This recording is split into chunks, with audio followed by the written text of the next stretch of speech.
dear friends, welcome to my channel.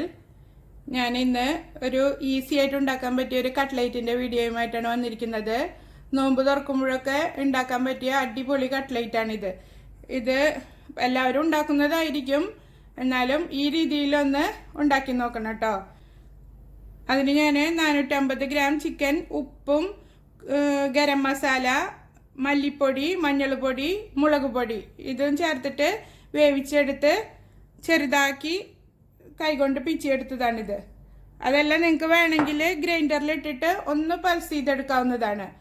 ഒരു 3 potato പുഴുങ്ങി പൊടിച്ച് വെച്ചിട്ടുണ്ട്, ഒരു ക്യാരറ്റ് ഗ്രേറ്റ് ചെയ്തത്, 3 സവാള സ്ലൈസ് ചെയ്ത് വെച്ചിട്ടുണ്ട്, പിന്നെ ഒരു പിടി കറിവേപ്പിലയും ഒരു കഷ്ണം ഇഞ്ചിയും 4 പച്ചമുളകും എടുത്തിട്ട് ക്രഷ് ചെയ്തെടുത്തിട്ടുണ്ട്.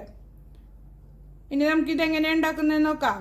കൂട്ട് റെഡിയാക്കാൻ വേണ്ടിയിട്ട് പാൻ അടുപ്പത്ത് വെച്ച് നന്നായി ചൂടാക്കി എടുത്തിട്ടുണ്ട്. അതിലേക്ക് ഒരു 2 ടേബിൾ സ്പൂണ് ഓയിൽ ഒഴിച്ചു കൊടുക്കാം. 2-3 ടേബിൾ സ്പൂൺ ഒഴിച്ചു കൊടുക്കാം.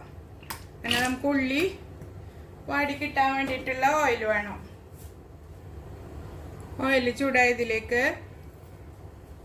പച്ചമുളകും ഇഞ്ചിയും വേപ്പിലയും കൂടി ഗ്രേറ്റ് ചെയ്തെടുത്തത് ഇട്ടിട്ട് നന്നായി മൂപ്പിച്ചെടുക്കാം.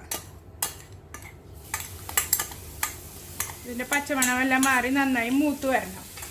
നമ്മൾ ഇത് കുറച്ച് ദിവസം സ്റ്റോർ ചെയ്ത് വെക്കാനായിട്ടുള്ള രീതിയിലാണ് ഉണ്ടാക്കുന്നതെങ്കിൽ നന്നായി മൂപ്പിച്ചെടുക്കണം. അല്ലാതെ ഇതിപ്പോൾ ഞാൻ കുറച്ച് ദിവസം സ്റ്റോർ ചെയ്ത് വെക്കുന്ന രീതിയിലാണ് ഉണ്ടാക്കുന്നത്.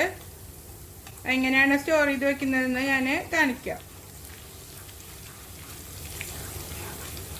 നന്നായി മൂത്ത് വന്നിട്ടുണ്ട്. അതിലേക്ക് സവാള ചേർത്തിട്ട് വഴറ്റി കൊടുക്കാം. നന്നായി വഴറ്റി ഗോൾഡൻ കളറായിട്ട് കിട്ടണം. സവാള വാടാൻ ആവശ്യത്തിനുള്ള ഉപ്പും ചേർത്ത് കൊടുക്കാം.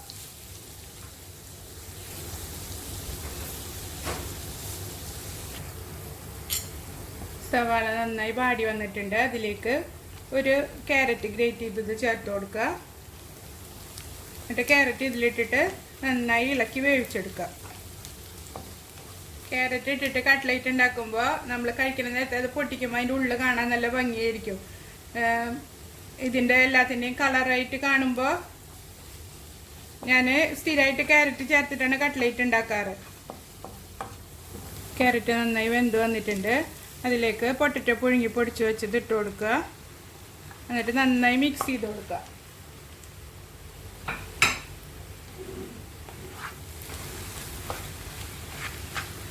ഉള്ളിയും പൊട്ടറ്റോ ഒക്കെ കൂടി നന്നായി മിക്സ് ആയതിനു ശേഷം ഇതിലേക്ക് നമുക്ക് ചിക്കൻ ചേർത്ത് കൊടുക്കാം.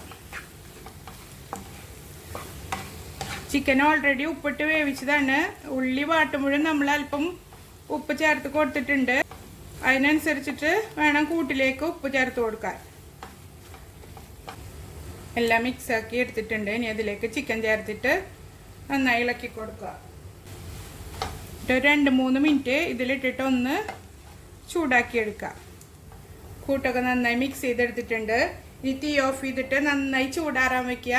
നല്ലോണം ചൂടാറിയതിന് ശേഷം വേണം, നന്നായി തണുത്ത് കിട്ടണം, എന്നിട്ട് വേണം നമുക്ക് കട്ട്ലേറ്റ് പരത്തിയെടുക്കാൻ. നമുക്ക് ഒരു ബൗളിലേക്ക് ഒരു 3 മുട്ട പൊട്ടിച്ചൊഴിക്കാം. കൂട്ട് ഞാൻ ചൂടാറാനായിട്ട് മാറ്റി വെച്ചിട്ടുണ്ട്. ആ സമയം കൊണ്ട് ഇത് റെഡിയാക്കി എടുക്കാം.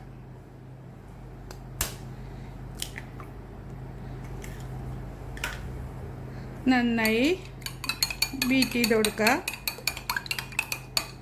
എഗ് യോക്ക് സെപ്പറേറ്റ് ചെയ്യേണ്ട ആവശ്യമില്ല. അത് ചേർത്തിട്ട് ഉണ്ടാക്കുമ്പോൾ അങ്ങനെ പതഞ്ഞ് വരും, അങ്ങനത്തെ പ്രശ്നമൊന്നുമില്ല. നന്നായി ബീറ്റ് ചെയ്ത് യോക്ക് ഉടച്ചു കൊടുക്കുക. നന്നായിട്ട് ഒരു 1.5 കപ്പ് ബ്രെഡ് ക്രംസ് എടുത്തിട്ടുണ്ട്. അത് നമുക്ക് ആവശ്യാനുസരണം എടുക്കാവുന്നതാണ്. കട്ട്ലേറ്റിൻ്റെ കൂട്ട് നന്നായി ചൂടാറി വന്നിട്ടുണ്ട്. ഇനി നമുക്കത് പരത്തിയെടുക്കാം. ചെറിയ ഉരുളയായിട്ട് എടുത്തിട്ട് കൈൻ്റെ അടിയിൽ വെച്ച് ഒന്ന് ഉരുട്ടിയിട്ട് കൈവെള്ളയിൽ വെച്ച് പരത്തിയെടുത്താൽ മതി. സൈഡുകളൊക്കെ ഒപ്പാക്കി കൊടുക്കുക. എന്നിട്ട്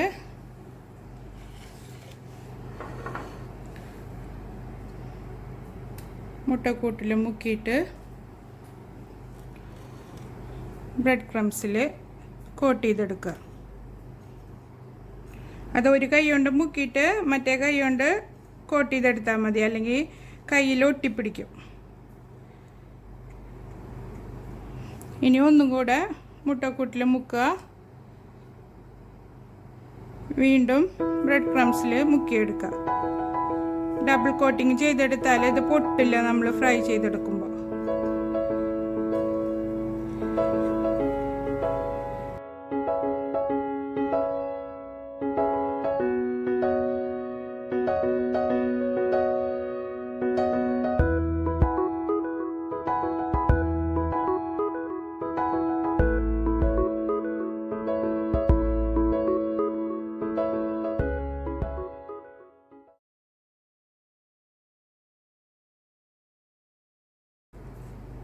ഇതേ രീതിയിൽ തന്നെ ഫുള്ള് പരത്തിയെടുക്കുക.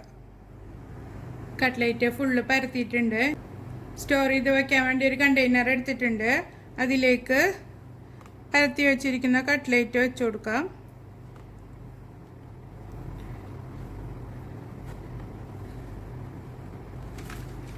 ഒരു ലെയർ വെച്ച് കൊടുത്തിട്ടുണ്ട്. അതിന് മുകളിൽ ബട്ടർ പേപ്പർ കട്ട് ചെയ്തത് വെച്ച് കൊടുക്കുക. എന്നിട്ട് അതിന് മുകളിൽ വീണ്ടും വെച്ച് കൊടുക്കുക.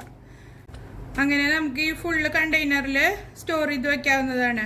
ബട്ടർ പേപ്പറിന് പകരം ഫോയിൽ പേപ്പർ കട്ട് ചെയ്തിട്ട് വെച്ച് കൊടുത്താലും മതി. എന്നിട്ട് നമ്മൾ ഉണ്ടാക്കുന്നതിൻ്റെ ഒരു അരമണിക്കൂർ അല്ലെങ്കിൽ 1 മണിക്കൂർ മുന്നേ എടുത്ത് പുറത്ത് വെച്ചിട്ട് ഐസ് കളഞ്ഞിട്ട് നമുക്ക് ഫ്രൈ ചെയ്തെടുക്കാവുന്നതാണ്. ഫ്രീസറിൽ സൂക്ഷിച്ചാൽ മതി. ആവശ്യാനുസരണം പുറത്ത് വെച്ചിട്ട് ഫ്രൈ ചെയ്തെടുക്കാം. നമുക്ക് കട്ട്ലേറ്റ് ഫ്രൈ ചെയ്തെടുക്കാം. പാൻ ചൂടാകുമ്പോൾ ഫ്രൈ ചെയ്യാൻ ആവശ്യമായ ഓയിൽ ഒഴിച്ചു കൊടുക്കുക.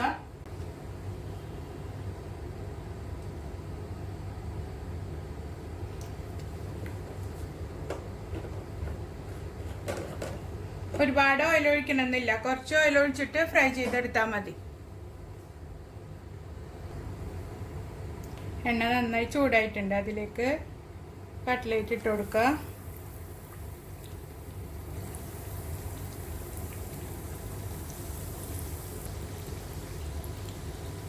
ഒരു സൈഡ് മുരിഞ്ഞിട്ടുണ്ട്, മറിച്ചിട്ട് കൊടുക്കുക. ചെറിയ തീയിലിട്ടിട്ട് വേണം ഫ്രൈ ചെയ്തെടുക്കാൻ, അല്ലെങ്കിൽ ഉള്ളു വേവില്ല. കട്ട്ലേറ്റ് ഫ്രൈ ആയി വന്നിട്ടുണ്ട്. ഇനി നമുക്കിത് എണ്ണയിൽ നിന്ന് കോരി മാറ്റാം. ബാക്കിയുള്ളത് നമുക്ക് ഫ്രൈ ചെയ്തെടുക്കാം. നിങ്ങൾ ആദ്യമായിട്ടാണ് എൻ്റെ ചാനൽ കാണുന്നതെന്നുണ്ടെങ്കിൽ സബ്സ്ക്രൈബ് ചെയ്യാനും ലൈക്ക് ചെയ്യാനും ഷെയർ ചെയ്യാനും മറക്കരുത്. കട്ട്ലേറ്റ് റെഡി ആയിട്ടുണ്ട്. ടൊമാറ്റോ കെച്ചപ്പിനൊപ്പം നല്ലൊരു കോമ്പിനേഷനാണ്. എല്ലാവരും ട്രൈ ചെയ്ത് നോക്കണം. അടുത്തൊരു വീഡിയോയുമായി കാണുന്നവരെ ബൈ.